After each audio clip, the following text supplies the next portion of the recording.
40 people for unemployment insurance fraud since the start of the pandemic. Covid মহামারীর সময় ক্ষুদ্র ব্যবসায়ীদের সহায়তার জন্য ত্রাণ তহবিল চালু করে নিউ ইয়র্ক অঙ্গরাজ্য সরকার।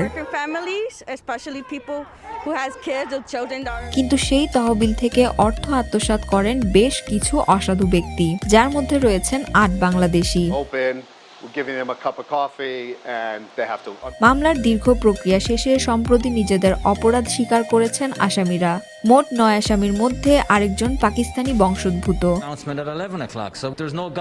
সম্প্রতি কুইন্স ডিস্ট্রিক্ট অ্যাটর্নি এবং নিউ ইয়র্ক স্টেট ইন্সপেক্টরের যৌথ বিবৃতিতে উঠে এসেছে এই তথ্য। বিবৃতিতে উল্লেখ করা হয়, গেল ৯ মাসে আসামিরা কুইন্স সুপ্রিম কোর্টে দোষ স্বীকার করেন। ক্ষতিপূরণ হিসেবে অপরাধীদের প্রায় $11 লাখ জরিমানা প্রদানের নির্দেশ দেন আদালত। ইতোমধ্যে $7.5 লাখ বেশি অর্থ ফেরত দিয়েছেন অপরাধীরা। আসামিদের নাম ও ঠিকানা জানালেও ছবি প্রকাশ করেনি কর্তৃপক্ষ। তদন্তে জানা যায়, অর্থ আত্মসাতের প্রক্রিয়া শুরু হয় 2020 সালের জুনে। এ সময় নিউ ইয়র্ক অঙ্গরাজ্যের empire state development pandemic small business recovery grant প্রোগ্রামের আওতায় একাধিক ভুয়া ব্যবসা প্রতিষ্ঠানের নামে আবেদন করেন আসামিরা। আবেদনে উল্লেখ করা হয়, সরকার থেকে পাওয়া অর্থ কর্মচারীদের বেতন, অফিস ভাড়া, গ্যাস বিদ্যুৎ বিল ও সরঞ্জাম কেনার জন্য প্রয়োজন। তবে সরকারি অর্থ পাবার পরপরই অধিকাংশ টাকা তাদের ব্যক্তিগত ব্যাংক হিসাবে স্থানান্তর করা হয়।